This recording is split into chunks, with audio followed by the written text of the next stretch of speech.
Buenas, bienvenidos de nuevo a un nuevo resumen introducción. Esta es la toma 3, a ver si me sale bien ahora. En primer lugar, perdón por el parón. No nos gusta parar, pero a veces nos vemos obligados por cosillas de la vida, ¿no? Pero sabéis, lo he repetido infinidad de veces, que yo estoy 100% comprometido con esto, lo terminaré tarde o temprano, con o sin parones. Y hemos vuelto con fuerza, con mucha ilusión. Y además ahora, bueno, he pensado si decirlo o no, pero tampoco es para tanto. He cambiado de móvil, no es una pasada, ¿eh? Yo no soy de iPhones ni estas cosas de miles de euros, para nada. Pero en su categoría, este móvil tiene bastante memoria, bastante. Además, se puede meter una tarjeta externa. Es decir, bueno, que en total tiene 1 tera de capacidad, más o menos, y, y una cámara frontal en 4K, que, o sea, yo siempre grabo en frontal, ¿no? Y luego invierto el vídeo para que no se vea raro, porque me acuerdo los primeros vídeos que subí, había gente que me decía que si estaba, ¿cómo era? Que si me santiguaba al revés o que pasaba las páginas al revés o lo que sea. Claro, era porque se fijaban en que el vídeo estaba invertido. Qué curioso. Entonces, me tomo la molestia de invertir el vídeo. Además, con las camisetas y tal, los logos me ayudan a darme cuenta de si lo tengo bien enfocado. El caso, ¿qué estaba diciendo? Que ahora con este nuevo móvil esto me permite tener grabados un montón de capítulos, e ir subiéndolos pues el día que toque. No llego hasta el punto de programarlos en YouTube porque necesito, bueno, eh, Vivi, por Dios, están aquí las gatas. Bueno, en el título y la descripción del vídeo lo utilizo para varias plataformas, entonces eso tengo que hacerlo sí o sí en el día. Entonces cojo el cacho, lo pongo en TikTok, lo pongo en YouTube y lo aprovecho para publicarlo en otro sitio.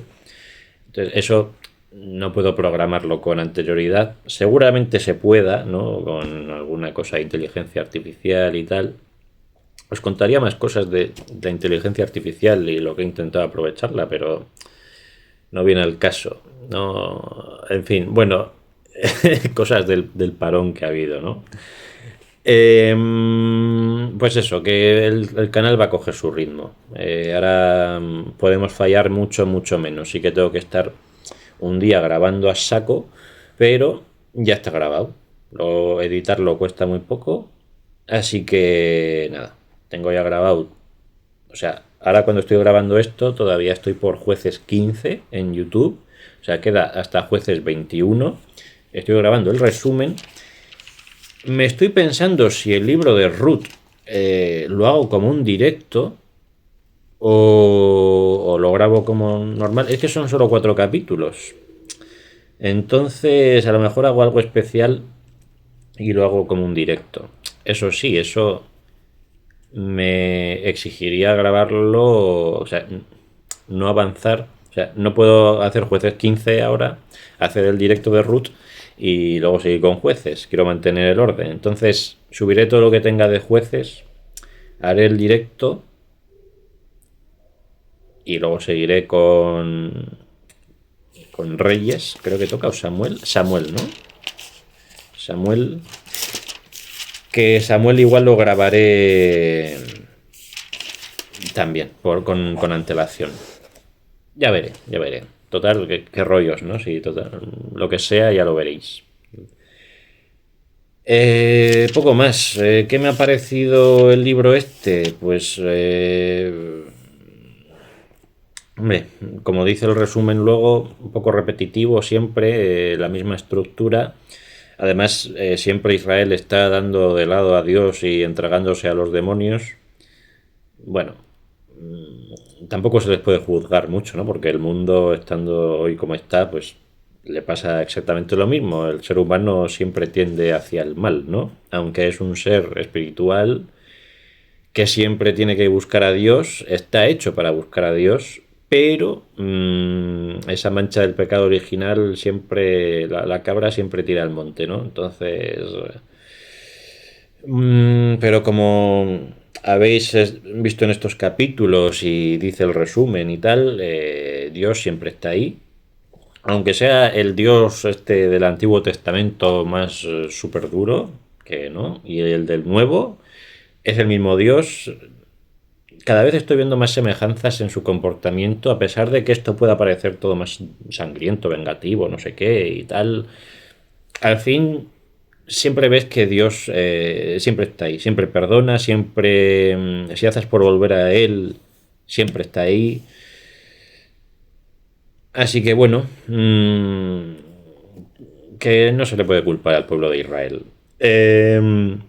Y bueno, me gustó hablando de los Baales y tal, como Gedeón, al que luego llaman Jerubal, pues destruyó su altar ahí con un par, ¿no? Así se hace.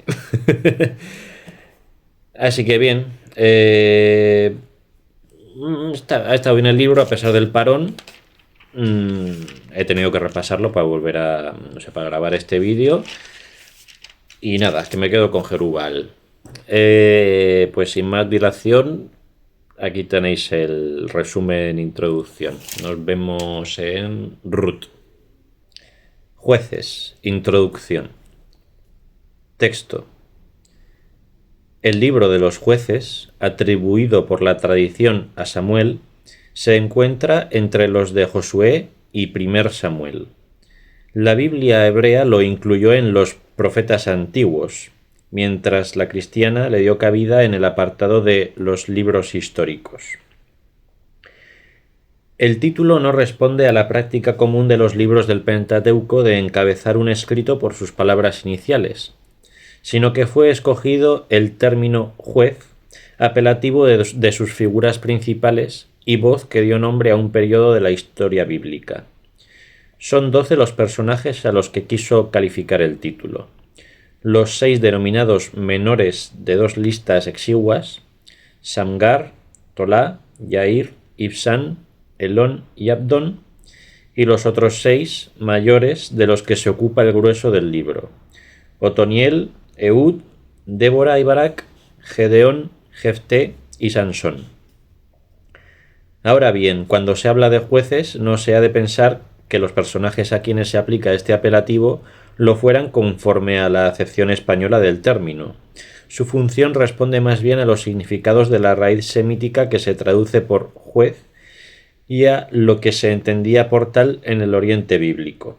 Persona dotada de autoridad y amplios poderes sobre un territorio o diversos clanes, que desempeñaba entre sus funciones de gobierno tanto las de orden militar como las de ámbito judicial. Así, mientras que a los jueces llamados mayores se les encuentra empeñados en liberar a las tribus de sus enemigos, los menores parecen ejercer tareas de gobierno en tiempo de paz. El título pretendió abarcar, además, una época recordada en la cronología bíblica como los días de los jueces, que iría desde la judicatura del primero de ellos, Otoniel, a la del último, Samuel, aunque en sentido estricto comprende el tiempo que medió entre la despedida de Josué y la de Samuel.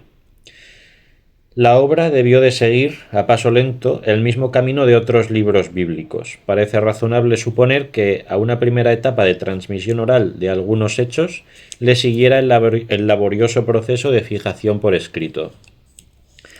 Sus fuentes pudieron haber sido muy diversas: recuerdos antiguos de la conquista, algunas tradiciones proféticas, listas de jueces, himnos de victoria, narraciones tribales sobre jueces en particular.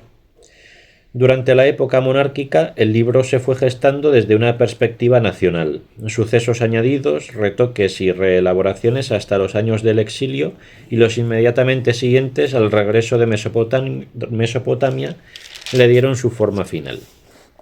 Por lo que se refiere a la transmisión, se cuenta con un texto hebreo masorético bien fijado, junto al testimonio de la existencia de un texto algo diferente de Qumrán, además de diversos textos griegos que parecen obedecer a varias recensiones o a traducciones de originales diferentes.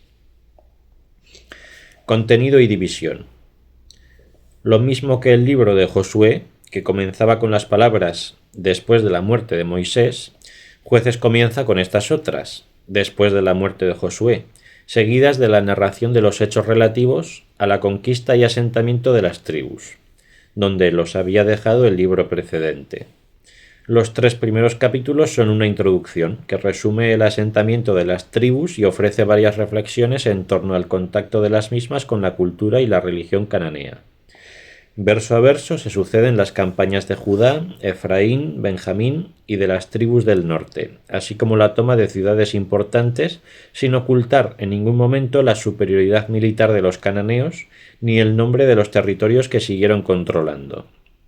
La situación de vecindad creada por fuerza mayor, pasa inmediatamente bajo una atenta mirada a las consecuencias del olvido de Dios, relegado por la búsqueda de otros dioses. Los capítulos centrales entran de lleno en el complejísimo entramado de la convivencia de las tribus con las gentes de su entorno, orientados por la clave interpretativa del comienzo. Aquellas vivieron dramáticamente la tensión entre el abandono de Dios y el sometimiento a otros pueblos en espera de la llegada de un Salvador. Hasta 7 veces se repite el mismo esquema relativo a los hechos con diferentes jueces y enemigos, pero latiendo siempre el mismo problema religioso. Los capítulos finales añaden 2 episodios más al panorama de la época. Uno expone a las claras el sincretismo religioso de Dan y el otro deja al descubierto la depravación moral a la que se llegó en algún momento.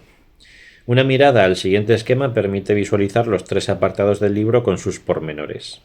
1. Introducción acerca de la conquista y el sincretismo religioso, de capítulos 1 a 3.6. 2. Actuaciones de los jueces, desde 3.7 al capítulo 16, y apéndices del 17 al 21. Historia. El periodo histórico contemplado en el libro abarca desde la segunda mitad del siglo XII a.C. hasta finales del siglo XI a.C., es decir, desde el inicio del asentamiento en Canaán a la instauración de la monarquía, en otras palabras, del año 1200 al 1020 a.C. más o menos. Fue una época de consolidación paulatina de algunas tribus en sus territorios, de cambios en otras, de agrupación de fuerzas, de intensas crisis sociales y políticas, motivadas por el paso de la vida seminómada a la urbana o por el choque con las instituciones cananeas y los enfrentamientos con pueblos vecinos, que quedó singularmente plasmada en el libro y que podemos resumir en los siguientes apartados. Los reinos de Amón y Moab presionando desde Transjordania, las reiteradas incursiones madianitas, la amenaza de los filisteos instalados en la llanura costera al sur de Jaffa y la fortaleza y superioridad de las ciudades cananeas del llano. El marco geopolítico de aquellos años contribuyó enormemente tanto a animar el proceso formativo del Israel de los tiempos de Saúl y David como a preparar la llegada de la monarquía. Las amenazas propiciaron la unión de tribus, para defenderse mejor de un enemigo común, y fueron aclarando el concepto todavía no bien definido de Israel, según se dice en el Cántico de Débora, y la misma necesidad de un mando único que llevaba a los ancianos de las tribus a nombrar un jefe, o el modelo de las ciudades cananeas, gobernadas por reyes, fueron venciendo las resistencias a la monarquía. Teología. Los avatares históricos, con su lógica innegable, fueron continuamente reconsiderados y repensados por una narración muy atenta a la relación del hombre con Dios. Existía, en primer término, una tradición secular que ligaba al Señor con las tribus. Él era el Dios de los antepasados, el liberador de la esclavitud de Egipto, el que se había comprometido con los suyos mediante una alianza, y el celoso guardián de los mutuos compromisos. Por otra parte, las tribus consultaban a Dios antes de las campañas, le ofrecían sacrificios, confesaban sus faltas, acudían a él con gritos de ayuda o reconocían las maravillas de su poder y su presencia simbolizada en el arca. Ahora bien, el encuentro con otras culturas y tradiciones religiosas provocó un cambio de situación reiteradamente descrito por expresiones inequívocas. Obraron mal a los ojos del Señor, abandonaron al Señor para servir a los Baales y a los Astartés. Como consecuencia de ello, el Señor los entregó en manos del enemigo o los vendió al enemigo. Una y otra vez se denuncia la idolatría y se señala el sincretismo religioso del tiempo.